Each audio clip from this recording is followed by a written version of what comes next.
On reste, les amis, dans cette grande verticale des data, serpent de mer de la direction financière. Et là, on a un élément très intéressant que nous apporte notamment Galvanize et Pascal Gadea. Salut Pascal.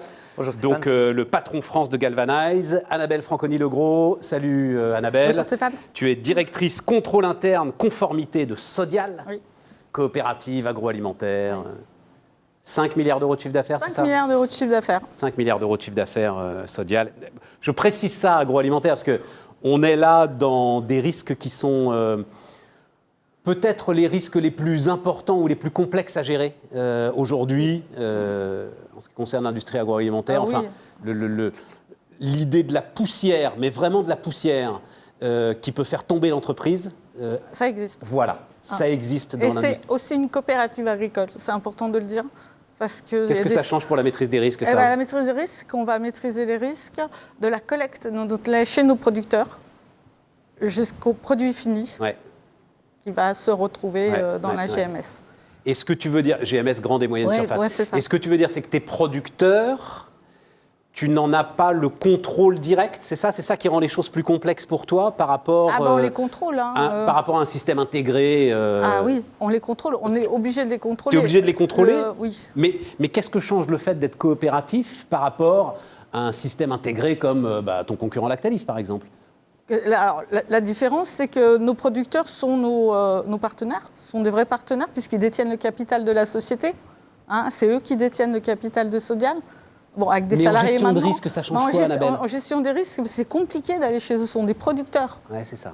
C'est compliqué de leur expliquer les risques. Ah ben Par voilà, exemple, c'est ça. Les gars, ils sont indépendants, ils ont une certaine idée de la façon dont on doit faire. Exactement. Ah ben voilà. Et ce sont des producteurs, ils ont leur société. Ouais, c'est ça. Ce sont des vrais partenaires. Et ça, c'est important de l'expliquer. Est-ce que la technologie t'aide? Alors, mais rentrons dans le dur, justement, et puis après, on ira sur le sujet. Mais est-ce que la technologie t'aide, justement? Heureusement que j'ai la technologie et que je digitalise beaucoup, parce que moi, je suis toute seule. Vous êtes deux, tu m'as dit. On est deux.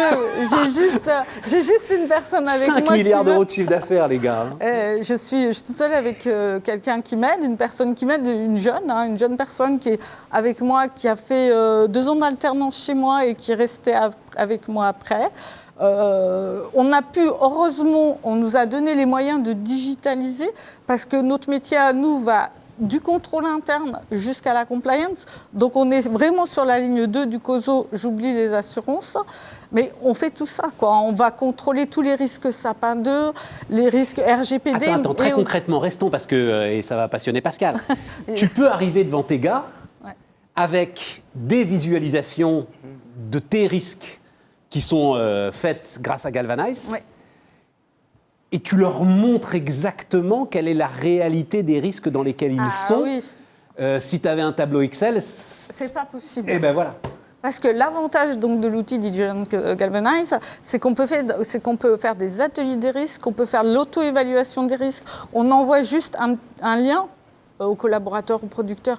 Je veux dire, moi j'envoie des liens, je ne vais pas dire tous les jours, mais souvent, justement pour faire de l'auto-évaluation de nos risques, de l'analyse de nos risques, qui sont directement faits par les collaborateurs, les producteurs et le COMEX. Je vois la dernière fois, c'est en COMEX, quoi. C'est facile. Là, j'ai préparé un petit atelier. Est-ce que je fais une formation, juste un petit truc que t'en as pour plus d'un quart d'heure. Je fais une formation sur Sapin 2 avec les acheteurs, juste avant la formation. Donc, en prérequis, je leur demande de lire le code de conduite, le code de conduite du groupe Sodial. Et juste avant, je vais leur lancer sur leur boîte mail un questionnaire pour voir ce qu'ils ont retenu du code de conduite du groupe Sodial. Donc, tout ça, ça me permet d'aller vite. La digitalisation chez nous, elle va vite et ça me permet de toucher toutes les populations. Et Pascal, on en parle énormément à l'occasion de cette session de Future of Finance, c'est l'expérience utilisateur, c'est l'UX, c'est la capacité que vous avez, vous, éditeurs, à rendre ça ludique, en fait. À faciliter la tâche. Alors, ce que j'aime dans l'expérience d'Annabelle, effectivement, c'est qu'elle est toute seule et le groupe fait 5 milliards. c'est désœuvrant quelque part, parce qu'en fait, tu devrais être peut-être 5-10 personnes. Ah, mais surtout vu la palette de risques qu'ils affrontent, quoi. On affronte tous les risques. Les gars, ils collectent du lait quand même. Hein. Exactement, c'est un groupe très... on n'a pas de problème, on n'a pas de problème. Et c'est pas chez toi qu'il y a eu un problème, non, effectivement. Voilà, c'est ça que tu voulais dire, tout à fait. C'est à la fois un groupe extrêmement global. Ce qu'on constate en fait sur le terrain actuellement, c'est un vrai constat, c'est-à-dire qu'il n'y a pas assez. Il y a le contrôle interne à conformité, c'est pas assez considéré dans l'entreprise. J'irai même jusqu'à l'audit interne. Ce sont des gens qui apportent vraiment de la valeur. Ouais, c'est ton truc. C'est pas dans le business. La direction générale ne les voit pas forcément dans le business. On les voit pas en se disant oui bon ça va me coûter, il me faut encore. On est obligé de le faire parce que c'est la loi. Il ne faut pas voir les choses comme ça. En fait, quand on part d'une notion vraiment des risques, et on le voit avec des sujets très proches de nous, et bientôt les risques climatiques, où les sujets RSE vont devenir très prépondérants, et non pas uniquement de changer de nom et dans la direction de la communication, mais avoir des mécanismes de la technologie qui vont y participer, on va voir qu'effectivement, ces sujets-là vont devenir vraiment acteurs majeurs de la valorisation d'entreprise. Parce que pour recruter les talents, à un moment donné, il va bien falloir monter patte blanche, qu'il y ait une efficacité du contrôle, qu'on est serein au niveau de la lutte contre la fraude, qu'on est serein sur les débats actuels de la COP26 d'ici 2 ans, et comment l'entreprise va effectivement renforcer ses dispositifs de contrôle et d'indicateurs. Tu dis conformité, les 3 points qui... ça va être un choc frontal pour énormément d'entreprises. Conformité, renforcement des exigences RSE et suivi des fournisseurs. C'est-à-dire, c'est l'entreprise étendue qui, et tu le décris parfaitement bien. C'est la loi Sapin 2, le suivi des fournisseurs et des clients au premier rang. Et moi, je fais ça chez Sodial grâce à l'outil. J'envoie des questionnaires. Et ça suit, quoi. Et franchement, ça va bien. On a envoyé 8. Oui, mais envoyer des questionnaires, il faut qu'ils y répondent, il faut qu'ils aient envie d'y répondre, il faut que ce soit presque agréable et sympathique, en fait, d'y répondre. Notre questionnaire, il est agréable et sympathique. Il est traduit en français, en anglais et en arabe, parce qu'on a des fournisseurs à l'autre bout de la planète, même en Chine. Hein. Là, on est en train de le traduire en chinois. Il y a un suivi. L'avantage de l'outil, et je le dis parce que moi j'aime bien cet outil, c'est qu'il y a des relances automatiques. Il y a des relances automatiques. Donc, quand le fournisseur ou le client n'a pas répondu, au bout de 3 jours, il y a une relance automatique. Et au bout de 2 relances, ça arrive chez moi. Et c'est moi qui prends mon téléphone et qui appelle directement le directeur des achats ou le directeur commercial de la BU concernée. Et on travaille ensemble. Moi, en 10 jours, c'est bouclé. Tu te souviens de cette séquence historique pour l'industrie agroalimentaire, oui, aux marges de l'agroalimentaire français, c'est Oprah Winfrey, avec la friteuse sans huile Seb, et qui dit « Je l'adore ». Et il ne me paye pas pour dire ça. Voilà. Annabelle, tu es l'Oprah Winfrey de Galvanize. D'accord. Voilà.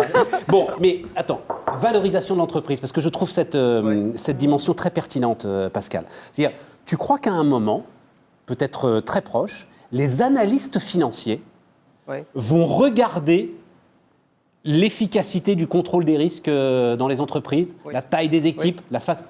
Oui, le dernier exemple, c'est la pandémie, on ne l'a pas vu arriver. Ouais. Et après, on a vu un peu ce qui s'est passé dans certains secteurs d'activité. La loi Sapin 2, pourquoi on l'a, quand on voit ce qui se passe au niveau des pénalités FCPA ou anti-bribery, l'idée, c'est que participer à la valorisation d'entreprise, c'est effectivement, c'est demain on veut se coter en bourse, on est une jeune start-up puis on va commencer à grossir. On le voit dans les fintechs, on a beaucoup de clients dans les fintechs. Ouais. Et effectivement, ce sont des gens qui sont extrêmement réglementés également. On voit les enjeux. Et donc les recrutements, les postes qui sont à pourvoir, ce sont des gens à forte valeur ajoutée. Mais il faut aussi attirer les talents et il faut donc la digitalisation fait partie de cet accompagnement des talents. D'accord, mais tu crois qu'à un moment, prenons les fintechs, c'est très intéressant parce qu'il y en a quelques-unes qui sont secouées là justement en ce moment sur un certain nombre d'irrégularités. Tu crois qu'à un moment, je reprends ma question analyste financier, le gars veut rentrer en bourse, l'analyste va dire combien vous avez de personnes au contrôle des risques ? Comment vous vous occupez du contrôle des risques? Avec quel outil vous travaillez? Tu crois qu'ils vont rentrer dans cette granularité-là? Ils vont être sur un mode de ratio, ils vont être sur un mode de prorata. Par exemple, si on prend les ratios de l'IFACI, c'est 2,5 auditeurs pour 2500 employés. Dans beaucoup d'entreprises, on en est vraiment loin. Là, on a un exemple avec le groupe, mais l'herbe n'est pas plus verte ailleurs. Effectivement, on va regarder ça. Donc, c'est important d'imaginer qu'une seule et même technologie et donc une vision vraiment digitale, c'est d'intégrer les différents besoins d'entreprise. Parce que le problème, c'est qu'on travaille encore en silo. J'ai mon petit collègue dans la pièce d'à côté qui s'occupe des risques informatiques et mon ciseau qui lui aussi il est sur Excel et il est en train de faire une cartographie des risques et il galère. Et comment je vais pouvoir établir ce qu'on appelle au-delà des questionnaires, comment je vais lier tout ça? Nous avons des personnes comme Annabelle qui sont aussi dans le sujet Sapin 2. Sapin 2, c'est quand même 8 piliers. Quand on a une technologie qui peut en couvrir déjà 6 sur les 8, c'est pas mal. Alors si en plus l'entreprise part sur des budgets complètement éclatés par piliers, c'est ça, valoriser aussi les budgets d'investissement en interne. Mais bien sûr. Et si je vais au-delà de ça, c'est les ventes, contrôler les marges, contrôler les discounts, c'est quand même le business, c'est la chaîne de production, c'est contrôler la supply chain quand on s'appelle un grand distributeur sans les citer, parce que j'en ai plein en tête qui sont également nos clients. C'est un petit peu ça où les gens de la gouvernance peuvent vraiment participer à une valorisation. Et le grand sujet, c'est comment vous pouvez mieux communiquer. C'est-à-dire qu'il faut se vendre. Et quelque part, se vendre en interne, c'est avoir des tableaux de bord, des nouveaux indicateurs de performance et pas faire de la performance comme tout le monde. C'est de se dire, moi, ma performance, elle vient vraiment de mon système de production. J'ai récupéré les données, j'ai fait des points de contrôle et j'ai de la vraie valeur parce qu'on a mis en place les propres contrôles de l'entreprise. La vision, c'est pas aussi d'avoir des systèmes complètement monitorés sur étagère, genre j'ai 250 contrôles. L'idée, c'est j'ai besoin peut-être de mes 10 contrôles, mais ce sont mes contrôles le plus près de mes process et de mes risques. C'est ça, spécifique sur mesure. Exactement, exactement.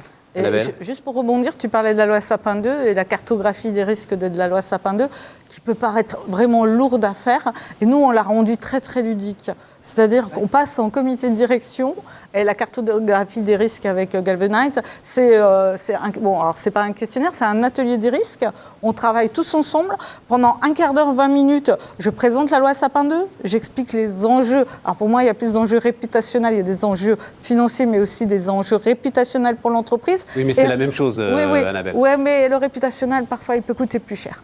Oui, non, mais ce que je veux dire, c'est que le réputationnel, on est d'accord, est sans doute le premier des enjeux financiers. Pour moi, c'est le plus important. Et après, on fait la carto ensemble, c'est-à-dire qu'ils participent à un atelier des risques, tous ensemble. Ils ont un petit book où on va leur expliquer comment analyser tous les risques.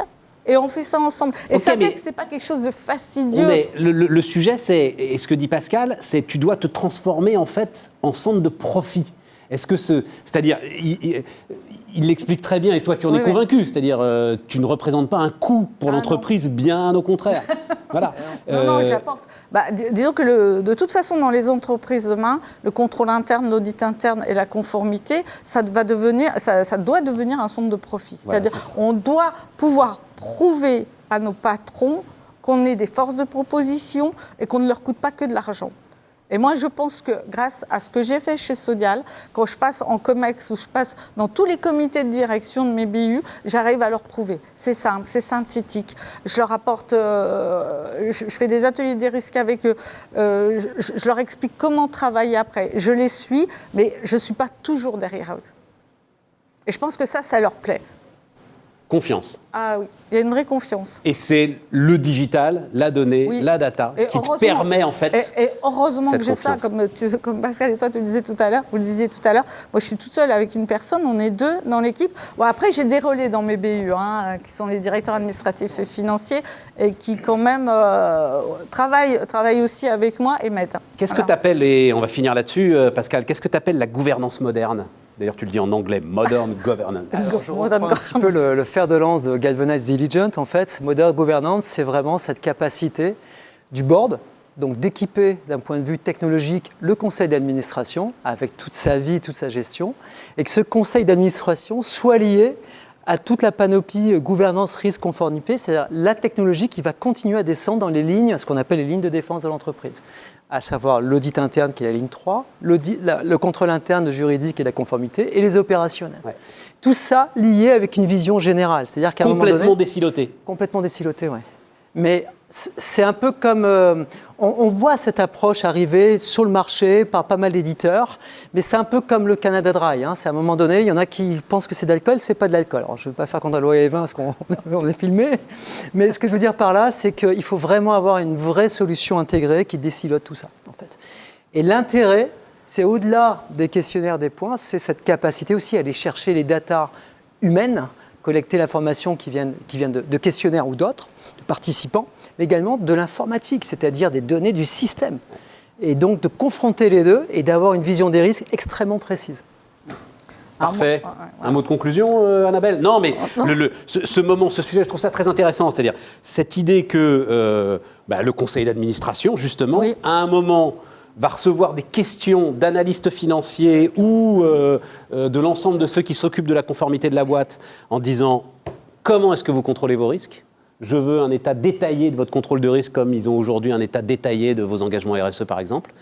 Là, ça va changer la donne. Ah, ça va changer la donne. Et je pense que demain... Et vous serez 10. Ouais, non, je crois pas. T'en as pas envie, en plus. T'es ravi. Non, mais je pense que demain, notre métier aussi va changer. C'est-à-dire que le directeur d'audit interne ou le directeur de contrôle interne hier qui allait contrôler des petits points, demain, c'est plus ça qu'on va lui demander. On va lui demander d'avoir une vraie vision stratégique aussi absolument. Des risques et de savoir l'expliquer en COMEX, en conseil d'administration, en CODIR. Et c'est ça qu'on attend de nous demain. Merci Annabelle, merci Pascal. Merci vous continuez à nous regarder. Future of Finance qui continue pour vous.